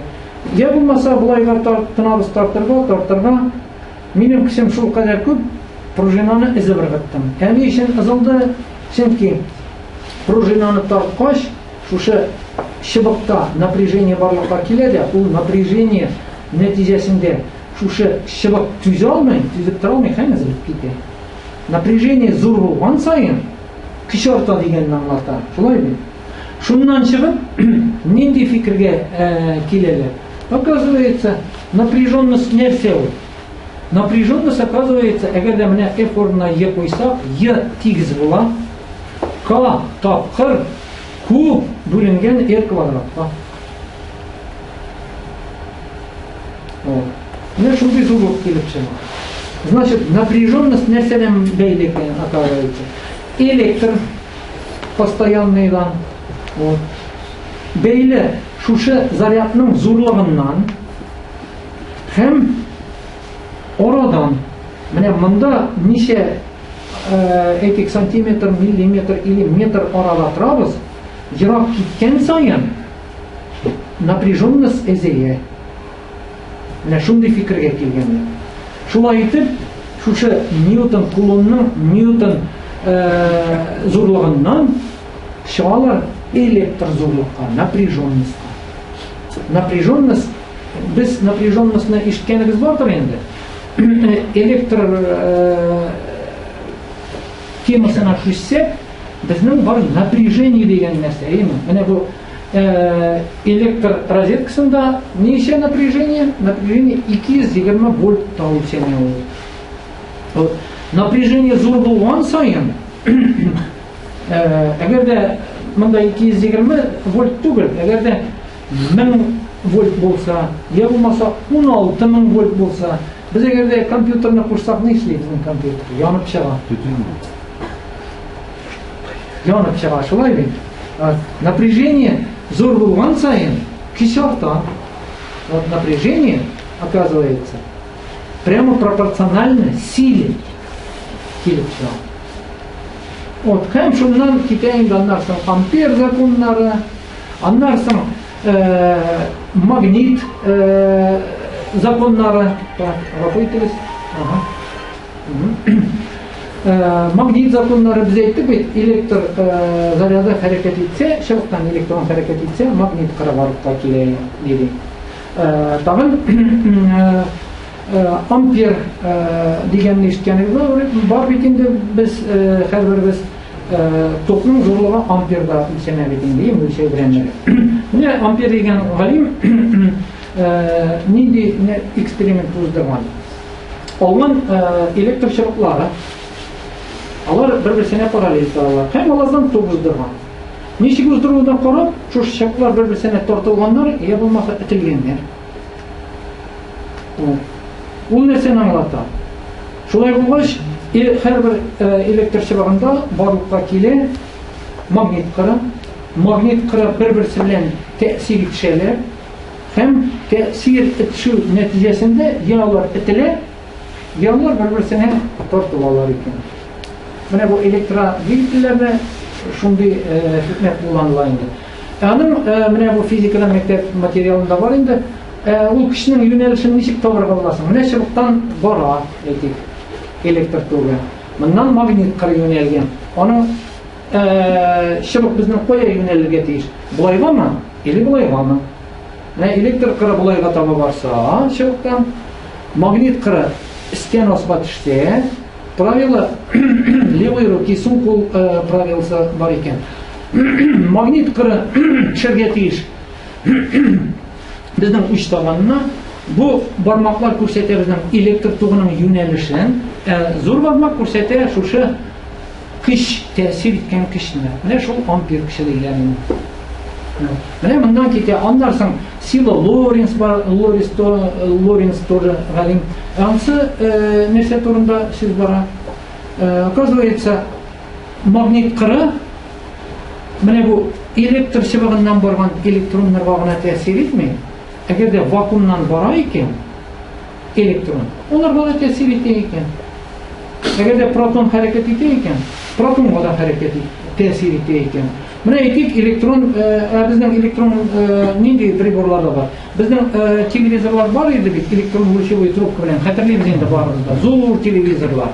Артынан шығып тұрады шоның іші, бик қолын телевизорлар бетейін. Қазір гіне кетті міне мұның іші нәзік экрандар. Ол вақытта біздің экрандар бик зор ей бетейін. Онда нәрсе екен? Онда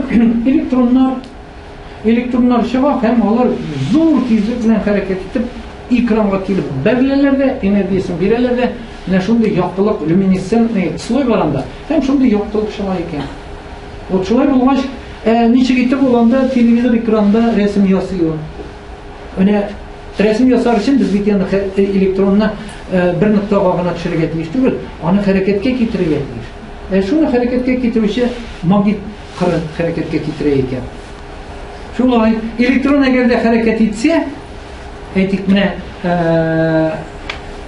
тәрәзгә таба. Ул чиракта ничек таба? Магнит кыры стенаска төшсә, нишләйбез? Ул чиракта электрон хәрәкәтенә куймыйбыз бармакларны. Кире якка куябыз да, электрон булай хәрәкәт итсә, көч тәэсир итә электронга булайга. Бушлыктан электрон ишеп бара, магнит кыры да ишеп барса, электрон кыры читкә тайпыла.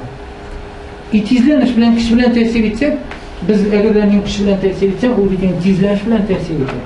Ул бик кызык хәрәкәт итә икән. Менә шушы спираль буенча бара хәрәкәт итә. Тоже кызык. Менә безнең телевизорлар экранындагы электроннар ничек хәрәкәт итәләр эчкә. Менә шундый спираль буенча хәрәкәт итәләр дә, зур энергия белән килеп бәреләләр экранга. Һәм яктылык бирәләр.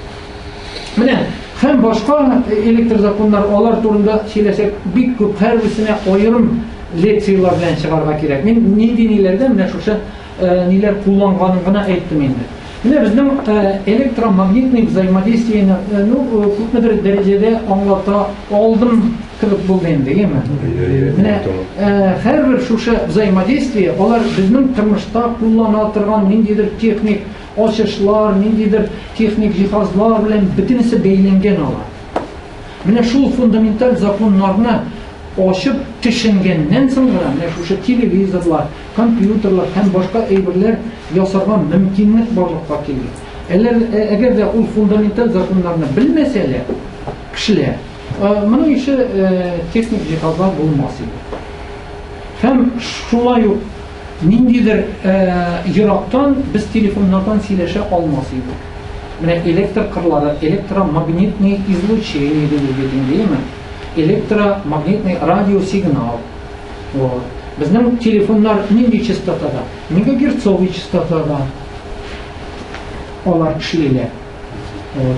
Менә әгәр дә ул ачышлар булмаса, аларны белмәсләр иде. Значит, ул электромагнит кырларын ясый да белергә кирәк. Һәм аларны ясыйлар чынлыктан, ал мөмкинлекләр бик зур, чөнки күп нәрсәләрне беләләр. Вот менә мин моның турында әйтеп киттем инде. Вот на уровне ядерных реакций по силе, менә көч, ул көч белән бәйле бит инде. Электромагнетизм занимает промежуточное положение между сильным и слабым. Ансы турында таблицадан да күрсәтеп әйтеп киттем сезгә, әйме? Менә хәзер без күчәбез 3-нче һәм 4-нче взаимодействиеларга. Вот. Ну, монда тагын эффективное сечениелар, алар турында постоянный зомнер филде, алар турында әйтеп тә тормам инде, булар теория физикадан инде. Мин язып киттем китүен, вот сильное взаимодействие. Вот сильное взаимодействие, бар слабое взаимодействие. Вот. Нәрсә икән ул сильное взаимодействие и слабое взаимодействие. Ну, иң беренче әйдәбез башлыйк слабый взаимодействие. Значит, слабый, сильныйга караганда слабрак бит инде. Әгәр дә таблицаны карасак, сильный взаимодействиенең зурлыгы 1-гә тигез иде. Слабыйныкы, анда сан һәм 10-ның минус ничәнчедер дәрәҗәсе, 14-нче дәрәҗә. Бик күпкә кечкенә, шулай бит. Шуңа күрә слабый взаимодействие дигәннәр. Көч слабрак, бәләкәйрәк. Вот слабый взаимодействие кая барлыкка килә икән соң, ул нинди процессларны күрсәтә һәм аңлата. Ул слабый взаимодействие күрсәтә әлеге дә баягы шушы безнең атомнардагы барган процессларны. Без бит инде беләбез, атом нәрсәдән тора? Ядродан тора һәм электрон әйләнеп йөргән. Без беләбез, таблица Менделеевна карасак, анда иң беренче таблица Менделеевнда бар безнең водород тора, әйме? Водород, гелий, аннан соң китә анда литий һәм башкалар, кислород, водород, азот, китә тимерләр бара, металлар бара, и таблицаның астына төшкән сайын, таблица Менделеевнаның, анда авыр металлар бара, има. Вот бар металлы, бар тяжелые металлы уращается. Тяжелые металлар, нинди металлар, свинец, ауыр металлар. Андан соң оларның массалары арта, бар уран, плутон. Уран, плутонның нәрсә икәнен беләбез инде. Алар радиоактив элементлар икән. Нәрсә ул радиоактивность? Радиоактивность, оказывается, нәрсә ул? Менә радиоактивностьны кулланып, ул өлкәдә ачыш ясаганнан соң, безнең атомный электростанциялар ясадылар. Атомный электростанцияларда бара как раз управляемый реакция дейілерінде. Реакторларда бара управляемый процесс расщепления ядра. На физик тілде айтсақ, расщепление ядра. Расщепление нәрсе? Бүлену, айырылу. Оказывается, ауыр металлар, уран, плутон, һәм башка радиоактив металлар, элементлар, алар не эшләй? Аларның ядро массалары шул кадәр авыр икән. Авыр ни өчен авыр? Чөнки анда күп протон һәм нейтрон. Шулай булгач, электрон да күп. Төп хикмәт ядрода. Ядрода, получается, әгәр дә уран 238, аның атомный массасы 238 относительный атомный массалардан. Значит, аның составында 238 протон плюс нейтрон. Иксенең суммасы 8 икән 238-ге авырлыгы. Порядковый номер ул 8 протон санына. Аның порядковый номеры бик югары. Шулай булгач, ядрода нейтроннан тыштагы протон бар. Без әйттек, протонның заряды плюс. 2 плюс янәшә килсә нишләй? Алар этиләләр берсеннән берсе. Шулай булгач, ядроның эчендә протоннар берсе белән берсе этелеп, мәкаль бар бит, бер казанга 2 тәкә башы сыймый ди. Монда тәкә башлары бик күп. Күбәйеп киткәч нишләй? Алар берсен бөтен этәләр, этеп чыгарырга телиләр шиткә. Шулай бит инде. Сыйыша алмыйлар. Шулай булгач, алар ничектер торалар әле. Ниндидер сәбәпләр нәтиҗәсендә читтән тәэсир итү, әлегә баягы шул көч нәтиҗәсендә. Шушы протоннар берсеннән берсе аерылып китергә мәҗбүр булалар. Протоннар аерыла. Ни өчен аерыла икән? Чөнки зур тизлектә анда килеп керә нейтрон. Нейтрон ул электронейтраль. Шуңа күрә ул атом белән, электрон белән дә һәм ядро белән дә тәэсир итешми. Шулай булгач, нейтрон килеп керә, ядрога үзенең энергиясен бирә, кинетик энергиясен, әгәр дә менә пыяла стаканны алып, ташка тындырсак нишләй? Пыяла ватылып китә, стакан ватыла, кисәкчекләргә тарала. Монда нәкъ шулай ук электрон үзенең энергиясен бирә, ядро таркала, аерыла икән әйткәндә. Аерыла нәрсәгә? Аерыла альфа-бета излучение дип атала. Ул бета излучение нәрсә икән? Барлыкка килә яңа төрле химик элементлар. Яңа төрле химик элементлар. Шуларның берсе барлыкка килә бета излучение нәрсә ул? Вот, оказывается, ядрода альфа-бета излучениялар бар, гамма-излучениялар бар. Вот, шул бәрелү нәтиҗәсендә, оказывается, аерылып чыга шушы зур, авыр радиоактив элемент металлдан гелий аерылып чыга. Гелий ядросы аерылып чыга. Гелийның ядросында 2 протон бар. Шулай итеп, безнең атом, авыр металл 2 протоннан азат була. Ул протоннардан азат булгач, бу ядроның авырлыгы әзәйә.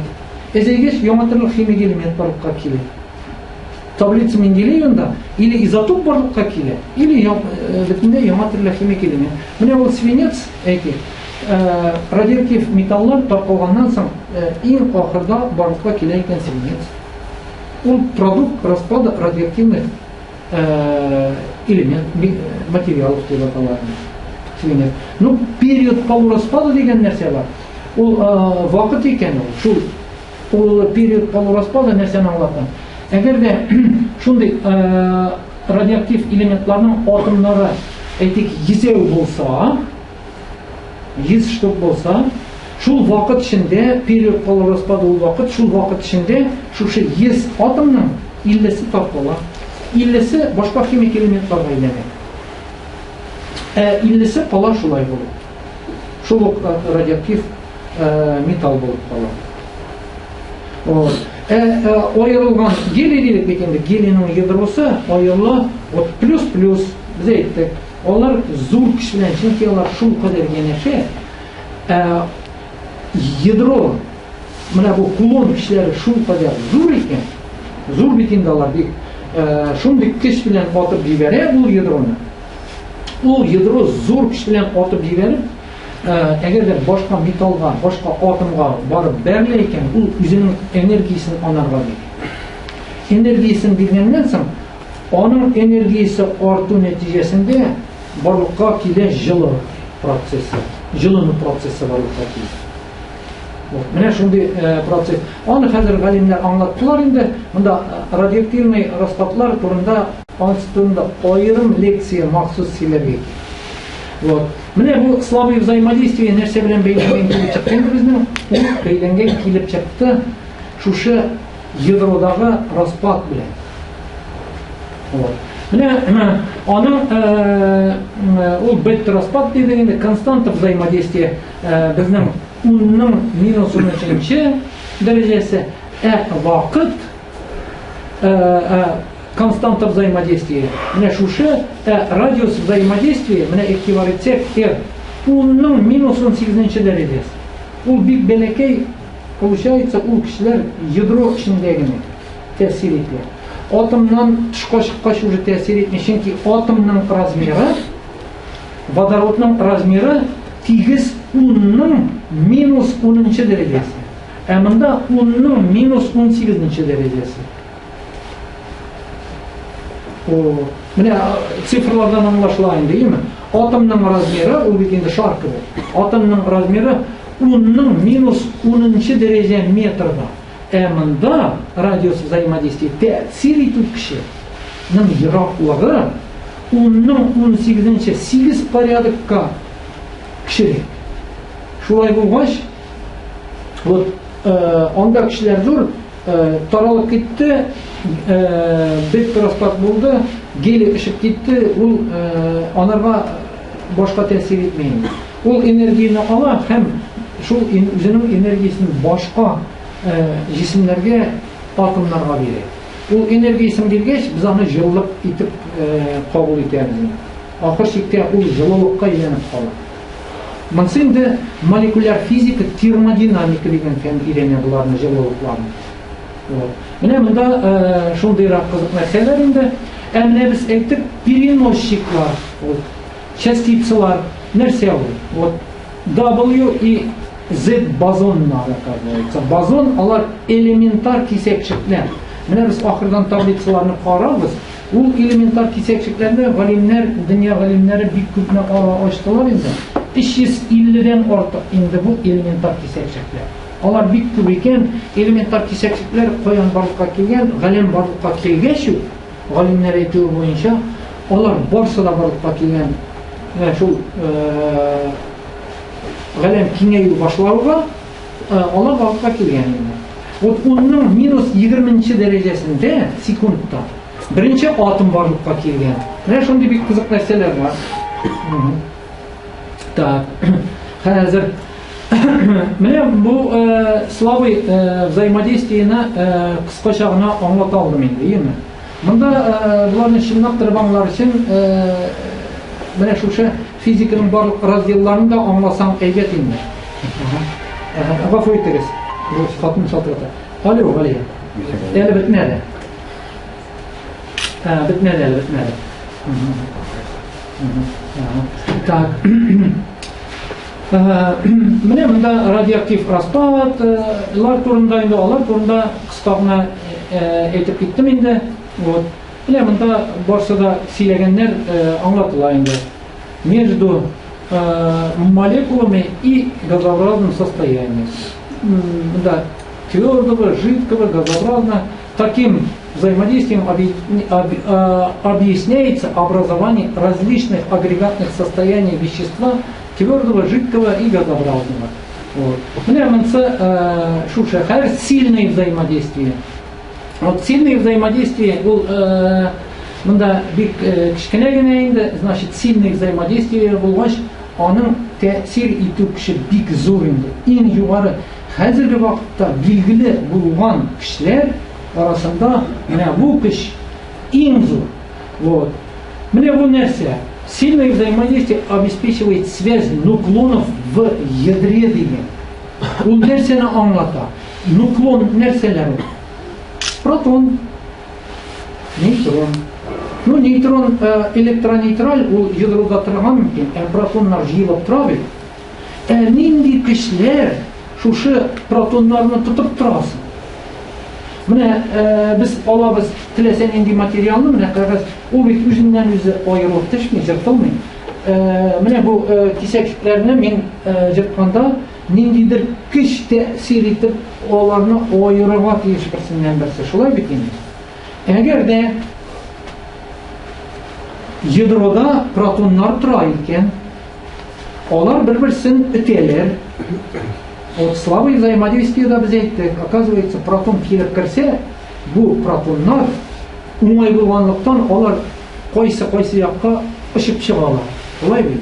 Сәбәбен аңладык. Чөнки читтән көч, ни өчен калганнары аерылмыйсың? Андый сорау туа бит инде.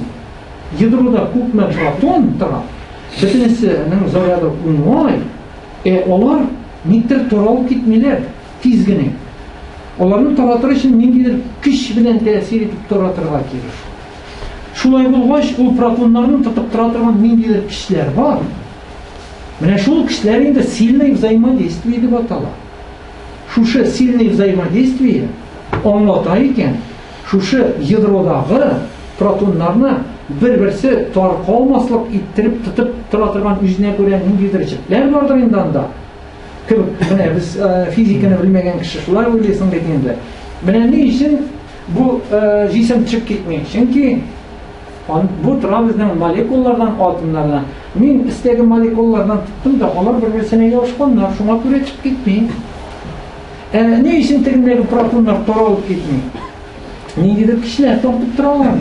Шулай булгач, эчтәге көчләр, вот монда әйтелгән инде. Ядерные силы возникают при отмене между, менә шул көчләр каян барлыкка килә икән? Оказывается, при отмене между нуклонами, виртуальными частицами, мезонами, алары да элементар кисәкчекләр. Менә шул элементар кисәкчекләр, то есть частицалар алар, переносчики по мезону. Менә шундый элементар кисәкчекләр бар икән. Шул элементар кисәкчекләр үзләре ниндидер кырлар ясап, менә шул кырлар нәтиҗәсендә менә без әйттек бит, гравитация көче булу сәбәбендә җир айны җибәрми, кояш җирне җибәрми, үзе тирәсендә әйләндереп йөртә. Без әгәр дә җепкә шарик бәйләсәк, шарикны әйләндерәбез. Шарик әйләндерә, ни өчен әйләндерә? Чөнки җеп тота. Җепне үзләре өчен көч кирәк, көч җитеп бетми изәргә. Монда да нәкъ шулай. Вот шушы мезоннар барлыкка китерәләр, шундый тарту көчләрен барлыкка китерәләр. Менә шундый кызык хикмәт нәрсәләр бар инде. Монда константа взаимодействия дигән без таблицада күрдек бит инде. Оказывается, примерно равна 10 нулевой степени. Вот радиус действия 10 минус 15 степени, 15 дәрәҗә. Ул көчләрнең тәэсир итү арасы бик бәләкәй. Бик бәләкәй арадагына, арасындагына тәэсир итә шул көчләр. Әгәр дә ядродан читтә бар икән протон, аларга тәэсир итә алмый алар. Шуңа күрә, әгәр дә кайсы булса да протон шушы ядродан шак кына читкә чыгуы була, аны калган протоннар итеп чыгара. Монда инде менә әгәрдә мәктәптә бар бит балалар, шук балалар. Кайберләре чыгармый, торалар, ишеккә тотканнар да торалар. Аның кеше бар, ишектән тора. Алдан, артыннан килә дә тазарак егетләр. Нык итеп кенә тибәләр дә, ул ишеп чыга. Әгәрдә инде ул тышкарак чыккан икән, куллары читтәрәк икән, аны тотып тору кеше азрак инде шулай бит инде. Әгәрдә бер кулы гына калса, аны итеп чыгарасы җиңелрәк, монда да шулай. Әгәрдә шак кына читкә чыкты икән, ул кешеләрнең тәэсир итү кеше әзәе, һәм аны итеп чыгаралар читкә. Менә бу сильное взаимодействие. Вот время протекания, менә вакыт монда. Вот унның шама белән инде 23 дәрәҗә секундында. Менә шундый вакыт, зур вакыт инде. Ул время жизни дип әйтәләр инде. Ни өчен шул кадәр зур вакыт? Менә әгәр дә секундны көннәргә, елларга әйләндерсәң, ул миллионлаган, миллиардлаган елларга әйләнеп калар икән. Шулай булгач, әлеге дә баягы галимнәр аңлатуы буенча, ни өчен шундый фикергә килгәннәр? Ни өчен безнең планета җир шары инде Кояш, ничәгән миллиардлар ел яшь, әлеге атомнар таралмаган, ядро таралып китмәгән. Әгәр дә протоннар, ядролар таралса, берсеннән берсе читкә китсәләр, безнең җир шарында калмас иде, бер нәрсә калмас иде. Ахыр заман алдыннан әлеге дә баягы шул кешеләр бетүе була. Галим юкка чыга. Бөтен әйбер таралып юкка чыга бит. Менә мондый материал объектлар калмый инде. Вот. Менә шундый кызык нәрсәләр инде. Менә хәзер шушы элементар кисәкчекләргә күчсәк, алдагы таблицалар, генә шул элементар кисәкчекләр турында сөйләп китим инде. Вот. Менә классификация элементарных частиц. Вот. Фермионы, бозоны, ике төп зур группадан тора икән. Монда лептон, фермионнар, алар торалар. Фермионнар нәрсә барлыкка килтерә, оказывается. Алар атомный веществоны барлыкка килә. Барлык булган материаль җисемнәр, шушык сулаган һава, шушык бөтен җисемнәр, менә шул фермионнар. Алар барсы да шул фермионнар икән. Общий атаганнар, гомум атаганнар, шуларны фермион дип. Вот. Бозоннар, ишетсәгез, менә адронный коллайдерда Франция, Швейцария границасында тикшерделәр бит.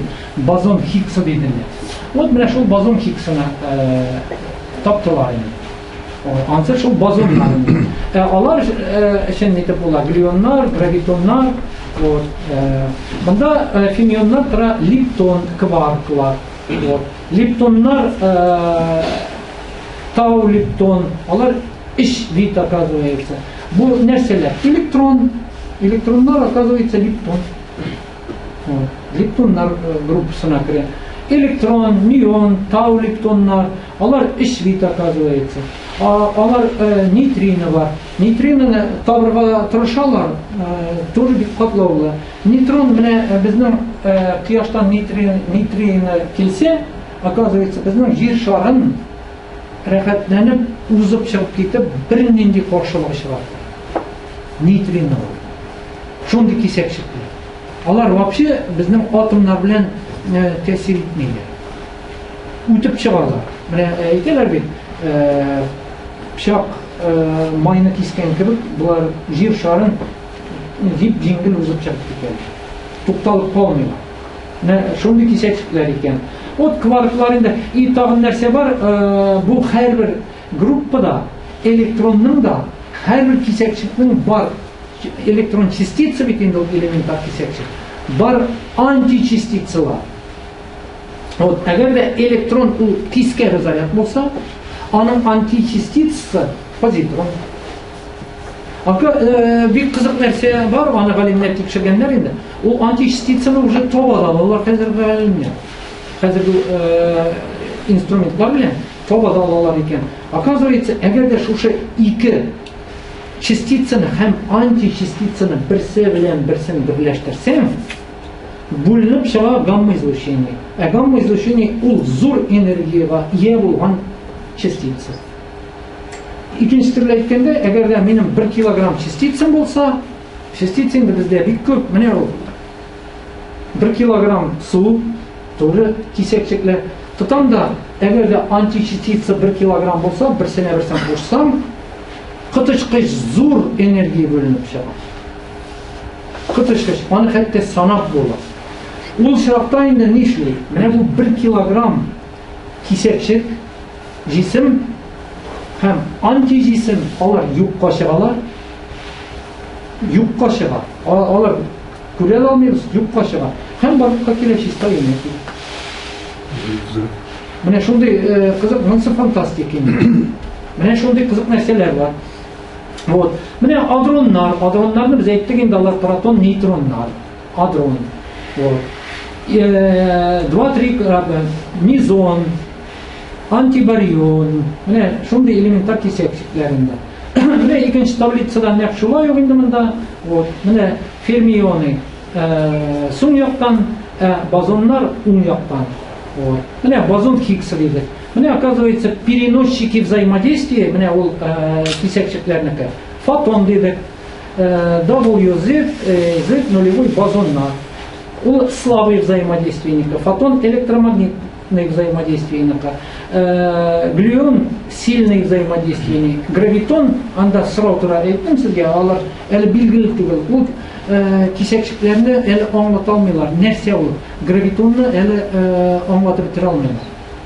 Вот ул кисәкчекләрне, менә бу калган кисәкчекләрне уже аларны таба да алалар. Күпмедер вакытта тотып өйрәнә дә алалар. Аларның үзлекләрен. Менә әлегә баягы элементар кисәкчекләрнең үзлекләре дигәндә энергия дидек, энергия связи. Менә шул бөтенесе бәйле энергия связи дигән. Менә ядродагы протоннар бер ни өчен аерылып китмый дидек, связь, бәйле тору энергиясе. Оказывается, хикмәт, нинди хикмәт бар? Менә без әгәр дә шул протонны ядроны һәр аерып алалар инде, ядродан протонны алалар. Әгәр дә без протонны хәзер ватсак, протон тоже элементар кисәкчек инде. Ул тора бозон Хиггслардан акырын. Әгәр дә менә ул бозон Хиггсны, ул бозоннарны ватыр өчен энергия безнең җир шарында энергия җитеп бетмәй. Шулай булгач, нәрсә без ул элементар кисәкчекләрне нәрсәдән торганнарын белә алмыйбыз дигән килеп чыга. Вывод. Менә шундый бик кызык хикмәт нәрсәләр бар инде. Менә кыска гына менә шулар инде. Менә монда инде вещество, аннан китә мезон, барион, нуклоннар. Нуклоннар нәрсә икәнен әйтте, атом, нуклоннар безнең протон ядро, аннан соң лептоннар һәм нуклоннар, алар барлыкка китерәләр, бергә янәшә киләләр дә, барлыкка килә атом. Атомнар бер-берсеннән бәйләшә, молекула. Молекулалар инде молекулалардан барлыкка килә. Неорганик молекулалар, органик молекулалар инде беләбез нәрсә китереп чыгарган. Вот. Менә галимнәр арасында шундый фикер бар. Хәзерге галимнәр арасында әйтәләр, без бит инде адәм баласын галәмне һәм галәмдә булган барлык тире булмаган һәм тире булган барлык мәхлукларны, барлык җисемләрне, әйберләрне Ходай Тәгалә яраткан дибез. Галимнәр әйтүе буенча да, әгәр дә галим барлыкка килде икән, если случился большой взрыв, в процессе этого большого взрыва образовываются все эти элементарные частицы. Если эти элементарные частицы образовались, значит жизнь неизбежна. Возникновение жизни во Вселенной неизбежно диләр.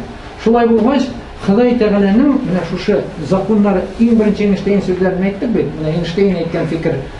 Какими фундаментальными законами пользовался Бог при создании Вселенной? Значит, Аллаһ Тәгаләнең шушы үзенең инструменты белән кулланган инструментын кулланып ясаган законнар, алар китереп чыгалар. Кайчан да булса тиреклек һәм башка әйберләр менә без күргән барлык нәрсәләр килеп чыга.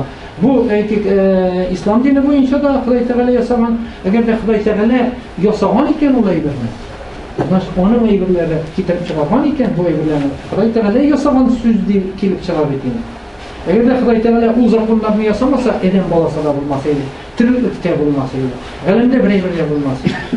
Менә монда килеп чыга ахырда инде ислам динендәге һәм башка диндәге менә диннең китапларында, изге китапларында язылган тәгълиматлар, менә бу галимнәр язган тәгълиматларга каршы килми дигән фикер туа. Менә шуның белән бетерер идем. Рәхмәт. Бик закта сөйләдем бугай. Алҗаттым.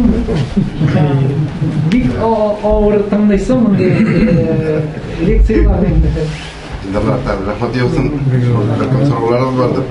Болай не бит инде бүтән фәннәргә нигез салынган ул халифатлар вакытында ислам дине дөньяда дип әйтгәндә хөкем сөргән вакытта салынган. Һәм инде фәннәрдән читләшкәч, бу фәннәр Европага күчкәчтен, телибезме, теләмибезме, бүтән техника, технология Европага күчә, һәм шулык мусулманнар Европалар кул астында калалар. Сотман ясыйлар Европада, Кытайда, нинде ала мусулманнар шулардан ала. Компьютер алалар, шулай башлар, шулай барса, шулай шулар күрәгәндә, менә бу фәннәрне булу аларга рәхмәт яусын инде, безгә килеп менә шул фәннәрне аңлаткан өчен телефондагы инде Аллаһ Тәгалә кабул кылсын. Менә гравитат дигән нигәсен, менә булда нәрсә гравитатның икәнен белмиләр инде. Ну кинзада кинода карасак инде гравитат белән. Дөньядагы иң мәгънәсез кино дип әйтәләр инде. Бу анда гравитат әйтәләр. Шуның белән күчеп йөриләр Русая. Күчеп йөриләр. Мәгънәләр дигән сүз. Şunlara göreydi. Neden Allah Teala onlardan kalsın. Neden ama bu kısak ne? Tek bizim de neydi? Bizim fikir ileride duraydı beklediğinde. Allah Teala rahmet eylesin. Sorular vardır belki. Sorular olsa indi. Amir Süleymanovич kiresin şehri. Dartı kuşu. Bugün basın kışı değil. No, basın kişi nerse o? Basın kişi iken o meydanga nindidir. Meydan bilen beylengen basın kişi. Basın kişi beylengen meydan bilen. Менә карагыз әле, менә мин хәзер кыш көне чыктым ди кардан барам. Миңа җәяү барасы рәхәтрәкме? Әллә лыжа белән барасы рәхәтме? Лыжа белән, әни өчен лыжа белән барасы рәхәт. Чөнки лыжаның мәйданы зур, әйеме? Шуңа күрә мәйдан зур булгач мин карга тирән чыгып китмим. Басым кеше әзрәк. Кайдан баруга бар? Тауга менгәндә җәяү менә рәхәтрәк. Тауга киткәндә лыжа белән. Басым һәм көч алар бәйләнгән формалар белән. Шул нәрсә ул. Шул нәрсә. Partiler bulsa mingendir var. Hayır, partiler bulsa mingendir var. Şuraya. Sorular var mı? Bulmasa cevaplar versin. Allah rahmet eylesin.